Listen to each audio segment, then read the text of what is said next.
Okay, good morning and welcome to Family and Values on Galaxy Television. Today is the 30th day in the month of September. It's the last day in this month, in this 9th month, and I know it's a wonderful one for you. How glad have you been walking into the last day in the month of September? I'll allow Mama Gen Z to take that from me and let's hear from her how glad she has been walking into the last day in the month of September. Mama Gen Z. I think Emmanuel is ready for me now. Okay, thank God you finally found me. It's good to be here. It's another beautiful morning. And to the glory of God, we're here Tuesday with a difference, the 30th day in the month of September. It's the last one in the year, and glory be to God, you and I can make it. We are here by the grace of God. And it's one day we need to reflect back on. Why? Because we have journeyed through January to September. And today being the end of September, this is the same September we always fear. People, they are fearful. There's this dreadfulness in their hair and woo ha he hemba he, but we are here, so it's a congratulation to you and a congratulation for myself and joy to you that you could join us irrespective of your location, irrespective of what you're going through, irrespective of the circumstances and the situations surrounding where you are, that you could even stay tuned to watch us. Thank you for always being on Galaxy Television, and the program is Family and Values. I want to welcome you once again. My name is Olori Adejoke Adbi David. My friends call me Olori AJ. I hope you're going to have a wonderful time with us. Please, for the benefit of those who are just tuning in or people who have always been lovers, of family and values, we come up 10 a.m. now, 10 a.m. to 11 a.m. So please kindly join us. Put it, like I always said, put a reminder. Just do a sticker note and paste it by the side of the screen or by the wall by your TV so that you can always remember it's 10 to 11. Joy. Yeah, it's 10 to 11. Welcome. I am Princess Joy Eyo Abu. My name, my identity. I'm excited today, I woke up and I said, whoa, September, the last day. And I was coming to work, I see a lot of green and white. I say, come and buy your flower. We'll leave that gist for tomorrow. I see that's in Sunday. Since everybody, yes, and a lot of kids were all dressed in the green and white, of course, to celebrate the independence against tomorrow being a public holiday. Yes, except very few. Yes, and all that. Exactly. But it's all good. I remember in those days when we were still young. I heard from my grandma, she's great now, my mom, that you will go for March Pass. They will give you big meat on top of your food. And you will, serious. I heard that too, but I didn't witness I did not, though. Even though I am you didn't witness, okay, so let's leave it at I'm just imagining the young ones. What we went that through. story. And I know my dad told me that story deep inside too. me, I know that if it were not so, they wouldn't have said my dad told me the same story, yeah. So I wish you could come back to that same how much you want cost now? That money is not much. Just to get cows, slaughter them, get them, and you can do fish as well. It's not a big deal. You can do it. For these young ones, let them also have a feel of love. And that we are celebrating our nation. Everything that has to do with our nation should come from our own pockets. It costs you nothing. On that note, it's time for us to go for our mini feature, and we will be right back. So stay tuned. Values, and by the grace of God, we're looking at characteristics of a narcissistic mom. Now, this is a very sensitive matter.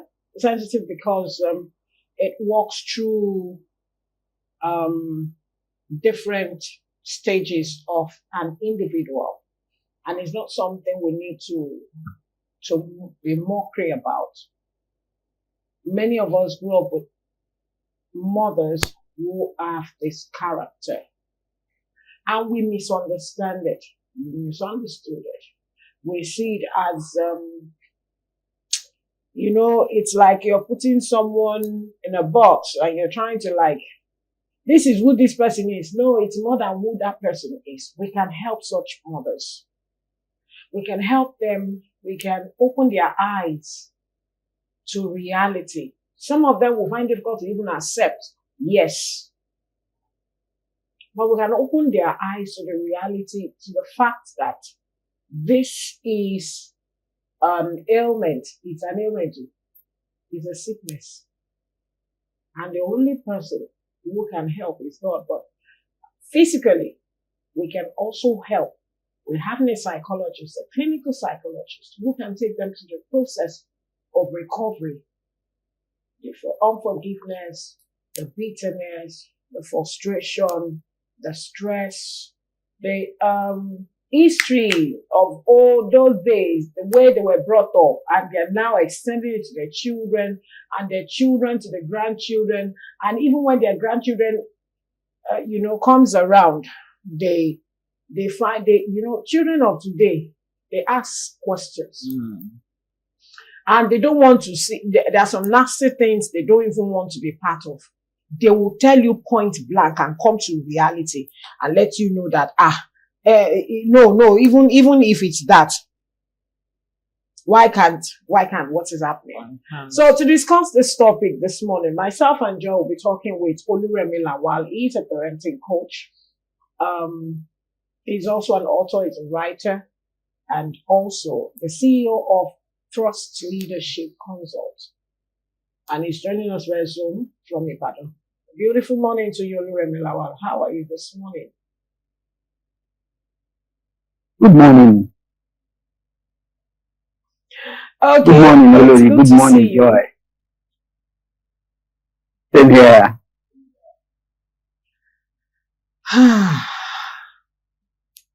Characteristics of a narcissistic mom. And I want to ask, what's the narcissism or what's the content of narcissism in parenting? What is the content of narcissism in parenting? I know you have your definition and you can help us this morning. Well, thank you, Olori. I think I particularly like your opening line. It gave a good landing, or do I say a good opening for this topic. People must come to understand that we can't just be throwing words around and just throw labeling all over people. Every time somebody exhibits any little thing, you call the person a narcissist. Well, it's fine. First and foremost, I think I would like to start by helping us have a clearer understanding of what narcissism is. Let's begin with Sigmund Freud. He says we have two levels of narcissism. The first is the primary, and then the second one is the secondary. The primary one clearly tells us that narcissism is not bad. Hear me well. Narcissism is not bad. It is a developmental necessity for every child. It is a developmental necessity for every child. But it becomes a mental disorder when that attitude is carried on into adulthood. That is the secondary narcissism, and that's where the problem all begins. So what is narcissism, you may want to ask? Well, as far as today is concerned, by 1980, it was clearly classified as a mental health disorder. There is a mental health diagnostic book we have. It's called DSM. That's the short form of it. It's for American Mental Health Diagnostic Association. So while they were about to write the third edition, that was in 1980, and that was when narcissism was classified as a mental health disorder. But by the time they were to publish the fifth edition, proposals came that the word narcissism should be dismembered. And arguments, came from everywhere that narcissism needed to be dismembered, in the sense that they realized that narcissism is a makeup of several other disorders. And a lot of times, like when I was hearing you talk, and I also listened to your I've forgotten now. You know, I was listening to you talk now, and you were expressing a lot of them. And if you don't name it, you cannot tame it. So all I'm going to help us do this morning is first and foremost understand what narcissism, entails. Now we have mood disorder, we have bipolar disorder, we have depression and anxiety disorder, and a whole lot of them. So the world has come to live with the comorbid nature of narcissism in human, meaning that it is expressed in various forms. And as people who work with them, it is the expression that gives us the kind of intervention that will carry out. You don't just throw narcissism at people and say you're a narcissist. No, you must understand where it is coming from. And why did I say that I like your opening? I like it in the sense that you have already started helping them, find treatment. You will realize that to help a narcissist, it is the same thing they lack that you will give them. The same expression of narcissism is the same thing you use to heal them. So you don't go against them with the same thing they are taking away from you. They have this sense of self-worth. It's just about them. And there's this other one that I must mention, which is the most critical one. It is called BDD. That's the body dysmorphic disorder. And that's the one that a lot of women have today. It will take a lot for a woman to agree that she's good looking.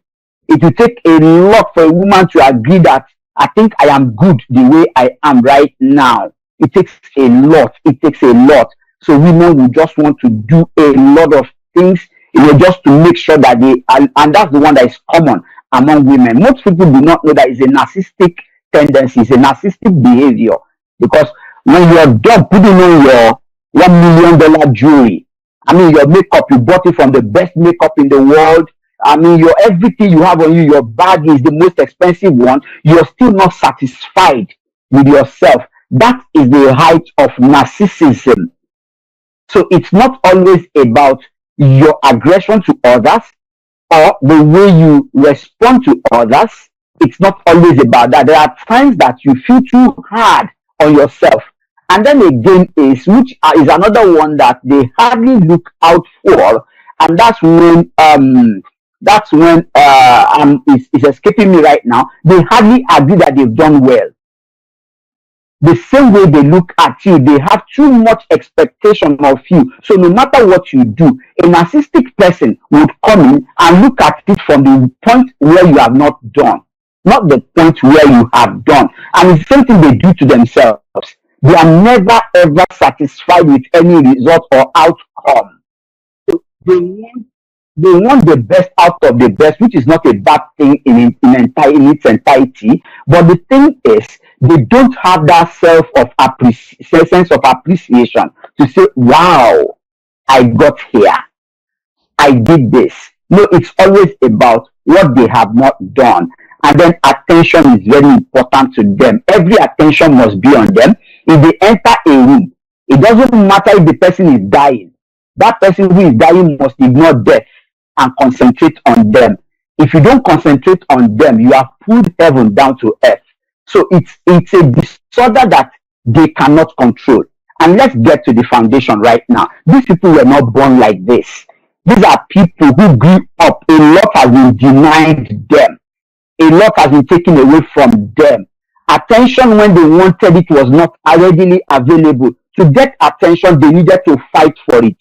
They needed to fight for everything, even the right to be heard. They needed to fight for it. So they grew up believing that I need to fight for everything. So all through their lives, they are fighters. So if you exist around them and you're not a fighter, you're less a human being. That's where it becomes a problem. The moment you are around them and you're not a fighter, it becomes a problem. Okay, all right, thank you so much. You've said a whole lot, and it has helped us see it from a different perspective and angle of how we have been looking at it. But then I want to ask, how does a narcissistic mother differ from a caring mother? Because you just said something, they want attention. That attention seeking is always in them. They want the care, they want everything. Now, how does it, a narcissistic mother, how does it differ from a caring mother? You know, someone who still cares, even in the midst of that disorder, that problem, they still want to care for you. All right. I think, John, you don't want to start a third world war, because if you put this the way you put it now before a narcissistic mother, I can bet you that third world war will start yesterday. Okay, they are very caring. Let's get that fact. Like we say in the linguistic program, every action has a good intention. So what they are doing has its own good intention. It's just that the way they express it, that's the only thing that has issue. They all have good intention for their children, to be honest. Wanting you to be hardworking, is it bad? Wanting you to be, very industrious, is it bad? It's just that they are too pushy. They want now result. They want perfect result. They want instant result. That's where it becomes a problem. You see, now this is it. The difference between them and the people you want to classify as caring mother is the fact that those people are very patient. Those people are very, very patient. These other people will be patient with you. They understand that there is a gap between process and accomplishment. So they want to see you through the process. But the narcissistic person doesn't understand process. The narcissistic person only understands that, look, from where I stand and the next result is short distance. So the person wants you to move straight from the moment I say it to achieving it. And it doesn't happen like that. You can't go from when I said it to achieving it immediately. There is a process. So they are blinded to process. Do not forget, they went through desensitization. There are people who are given care. There are people who are given love at some point the way they understood it. It was not received because the people they were giving it to didn't understand it to be love. Just like we will get to how it affects their children. Then you would understand what desensitization means. So they have given it. When they realize that people are no longer receiving it, they held it back. So in holding it back, they now concluded, nobody likes me. People don't just, so please, can you notice that I am here? Can you just notice that this is it? So what they do is also showing care to their children. Like I said, the difference is patience. So if you are someone who has any of the things I listed earlier, your first cure is self-awareness, and then the second one is patience. Thank you so much, Oluremi. It's time for us to go for our word of marble, which will help to ginger whatever it is we're discussing this morning. So just stay tuned, viewers at home, and Oluremi will be right back with us. Stay tuned. I want to wish everyone celebrating today, the 30th day in the month of September, happy birthday to one of our persons who always, bring the guests into the studio. Talking about Toko Lukole, used to work with Tribune, and is having his own flashback online message, to the world. We call him the elder.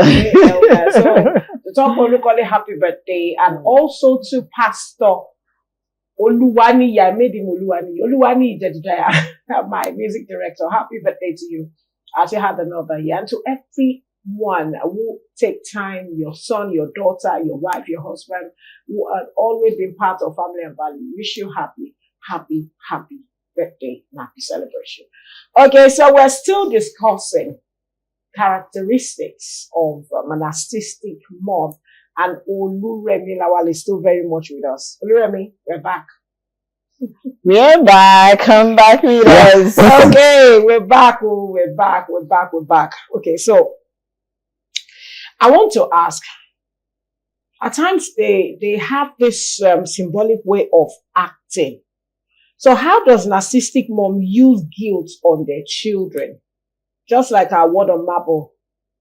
Joy, what was our word of marble again? He said, be the mother the little girl inside of you would have loved to have. The little girl inside of you, what you never had, be the mother. So, like you said, that many of them got to that stage with so much resentment, denial, and many other things, that what they have lacked had brought them to that stage and that set of, that pace of being a narcissistic. Now, I'm trying to find out, how does narcissistic mom now feel guilty? Do they have this guilt inside of them of what they are doing? Because someone, don't let me even answer it. I don't begin the answer to that. Please help us out. How do we make them feel guilty? Okay. I'm sure you've heard this word. You can't shame the shameless. There's nothing you do that can ever make a madman know he or she is mad. So these are people who are ignorant of the position and state where they are. So no matter how much you call it out, it is nothing wrong. In fact, they see you as the person with the disorder.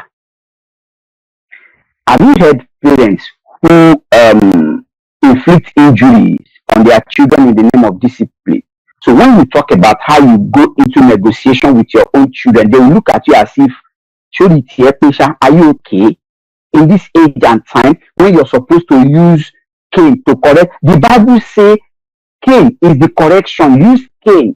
Well, so there's nothing you're going to do to make them feel ashamed of what they are doing because they are in the right until it is spelled out to them. Until you get them to the point where their subconscious is brought to their conscious. When they begin to understand that there is a better way to do things. Until they sit with a therapist like me to say, okay, now I'm beginning to understand that this is not who I am. This is who I became. We all are two human beings, who we are and who we eventually became. And until you understand that you are different from who you became, that's when you begin to act differently, especially if who you became is contrary to who you've always wanted to be. So it is important to bring them to the point of consciousness where they now have an understanding that this thing I'm doing is not right, but you can't call it out that it is not right. The first thing is to understand what they want to achieve. What are you trying to achieve with this child? Like I said, they want their children to bring back results. So even if the child comes first in class, they will still ask the child, can't you be better than the teacher? So there is no result you bring that is ever satisfying to them. And you don't want to blame them because they think that the best is always better than the best. So you can never bring anything. When you are rejoicing, they are not joy killers. They are happy, but they just don't know how to express it, that this is happiness. Their nature would always take over that, look, yes, I appreciate that you bought a brand new car, but you should have bought a bigger car. So it's not about what you achieve, it's about what they have formed in their head. So if you want to help them, the first thing is to understand what they intend to achieve. You speak from their point of view, not your point of view. Nobody wants to be controlled. So I say it again, speak from their point of view, not your point of view. So you influence them from their own point of view to your own point of view. That's the only way they will listen to you. But if you come with an understanding of, I know it, what you're doing is bad, you will lose them.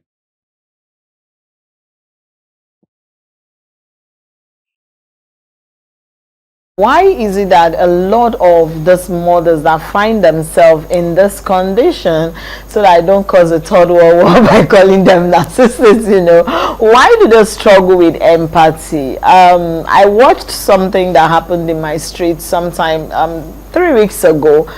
A mother had literally beat her daughter, and this girl is about 7-8 years, simply because they asked her to go get palm oil, and then she split it. Maybe the nylon tore and the oil poured. Now that wasn't the girl's fault, but the woman beat this girl and was like, you should have been careful to hold it, and everybody was saying no. He said, no, when I was much younger, if they give me some. So at that point I felt like, this is not this girl's fault. How is it her fault that the where they put it had the leakage and it spilled? See, like beating her to the floor. So why do they struggle to have empathy? Why is it part of their struggle? And how can we help them out of that situation, at least to put themselves in the other person's shoes?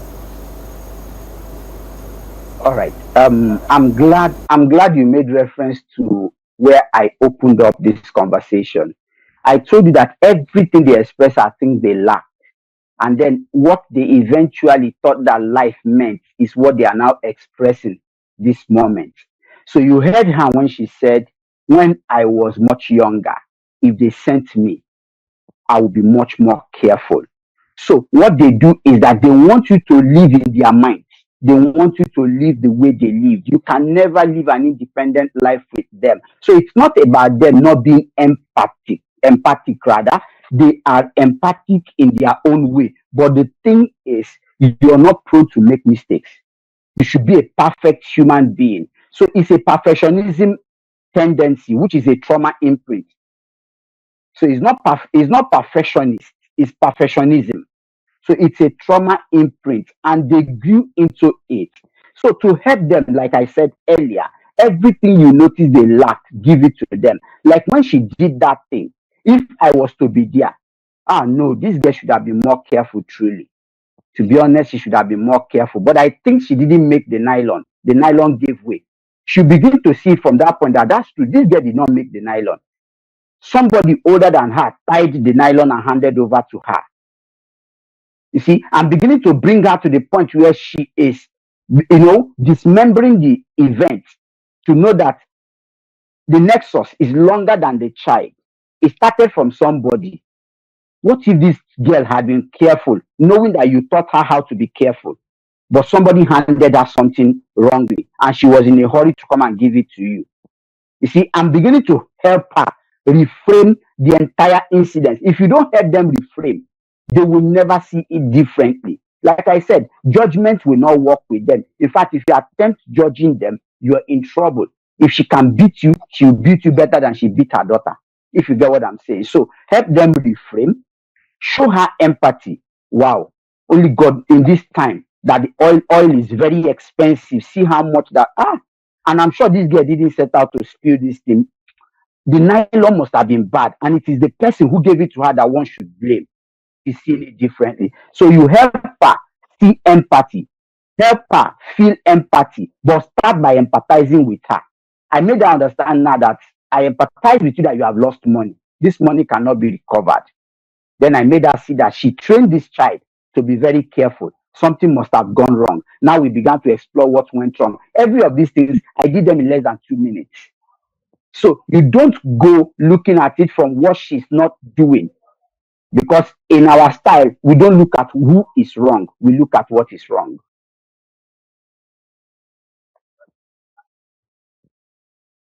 Now, being a narcissist, I want to ask if criticism has anything, to do with being a narcissist. In the sense that a constant criticism by such a mom, can it, reveal how deep this particular mom could be in the life of the children? And also when it comes to having a favorite, what has these two has to do with being a narcissist? Oh no. Remy, please come back. Network, please bring Remy back. Oh no. Okay, so while we're still waiting for Remy to return, I want us to look at it from the angle that they never envisaged themselves to find themselves in such a situation. They also grew up, and this was piling up and piling up and piling up until it became something. A time bomb. You understand, a ticking time bomb. And now the only people who will go through this series of episodes, like it's such a tough one on the children, because the children have nothing to do with it. But what they have experienced is what they're now, pushing out to the children, and they are not seeing anything bad in it. Not at all. They don't. As I said, the shame, you said you cannot shame the shameless. You cannot shame the shameless. Wow. When people say you cannot shame the shameless, like, I'm ashamed already, so you can't shame me. I am already ashamed. You cannot shame me.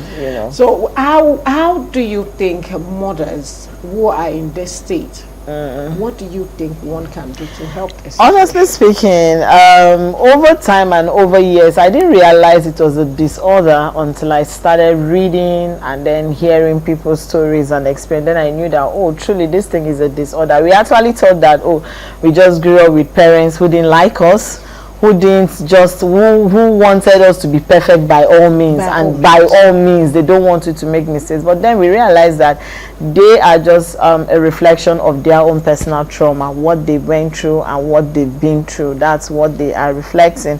But sometimes it's a bit difficult to even help them, because at some point you trying to help them, they make it look like, do you think I don't know what I'm doing? Like, they make you realize that they are fully aware of their conscious state in what they are doing. So see that they are right. Well, there's nothing wrong with them. They're actually okay. So they feel like it's just you choosing to behave that way towards us. So there's now that reflex reaction towards it, and then they start complaining. Let's bring it to this generation. The young ones with a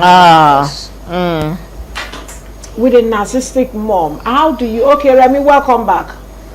I was pushing a question out to you, but let me put that one aside now. So the generation that we have now, how do you think these young ones will be able to tolerate a narcissistic mom? How well do you think they can accept this disorder? Or even quick, anyway, many of them, those who can read, will understand and read between the lines. But there will be a struggle. Or what do you think as a parenting coach? There will be a struggle. Number one, how would they understand this? How would they relate with this kind of person? As their mom, the one who nurtured them, they don't want to fight with her. But she also is not finding it easy, just like take shame the shameless. She will not want to make it easy for them.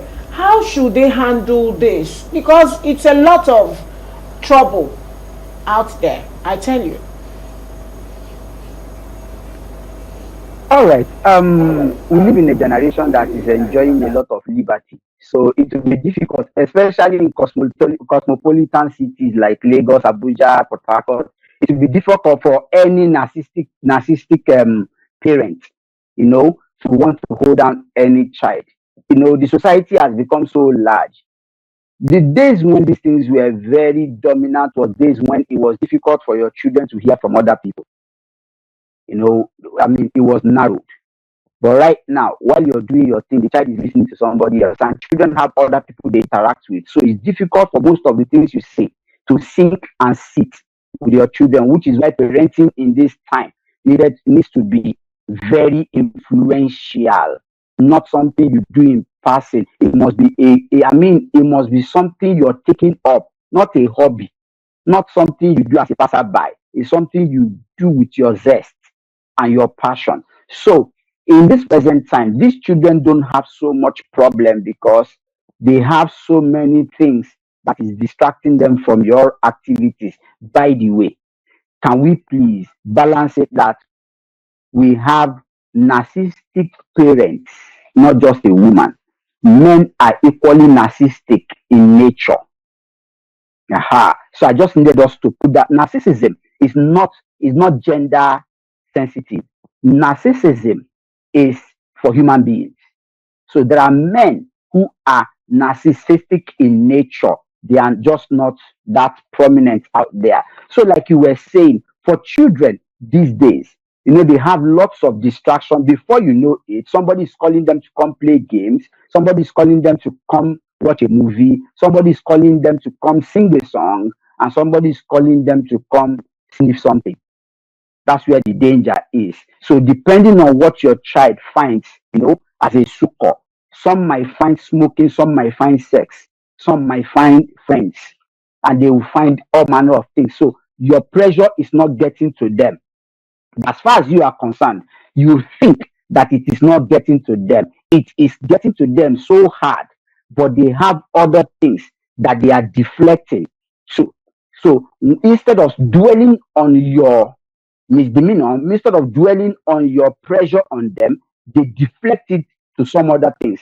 God help you. Is a child that is rooted in church or in religion, they deflect it to their religious activities. And if it is not, they deflect it to drugs, deflect it to sex, deflect it to alcohol, deflect it to anything. Then you would have yourself to blame. And like I said earlier, that we will get there. Dissociation, you see, is you. I want parents to listen to this now, especially those who have these disorders. Dissociation is you constantly thinking that you are giving your child what he or she needs as against what the child truly needs. So you'll be thinking you're winning the child with your love, but it will dawn on you at the appropriate time that you have lost this child. I'll bring us to a story that happened recently. I mentioned this somewhere earlier in the month. You know, a woman has spent all her money, her investment, raising her daughter in school, hoping for a better retirement, only for the girl to say, Mom, your retirement is on you. I'm not going to be responsible. A lot of people judged it from various means, moral and all of that. But I will tell you, this was a mother who was busy giving the child what she thought the child needed. And if you check that woman, I can bet you she was narcissistic in nature. So, but now the girl wanted something else, but you were busy thinking you can buy her with education and good gifts and everything you were doing, and it's dawning on her. That's the same thing that a lot of parents are going to find out at the dawn of day. That look, I was busy loving my child the way the child didn't want to be loved. So whilst you're doing all of this and it feels like it is satisfying you, helping you achieve some things, you are losing a lot of things. And it is old age that you will understand all of these things.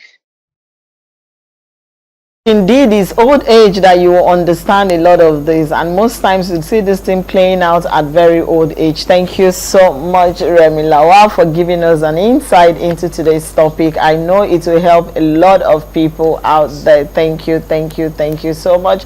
All right, this is where we draw the curtains for today's show here on Family and Values. I am Princess Joy Ayo Abu. Thank you for being a part of the show this morning. I'm hoping to see you tomorrow. Okay, so you've heard it, and it's not just about the mom, but we have to start with the mom, because the mom spend a lot of time, most times is children with the mom mostly, and that's why we have to start with the mom. But we're going to have more continuous discussion on this same topic, and continuously we hope this advocacy will go all out to parents out there, and how you need to keep them in and not send them out and away from you. Many of them lack love, and they need that love. We hope to see you tomorrow. Thank you to everyone who has made today's show a great success, and to all our viewers out there. My name is Remain Olori Adejoke Adubi David. Be yourself, love yourself, celebrate others, and have a Tuesday with a difference. Bye for now.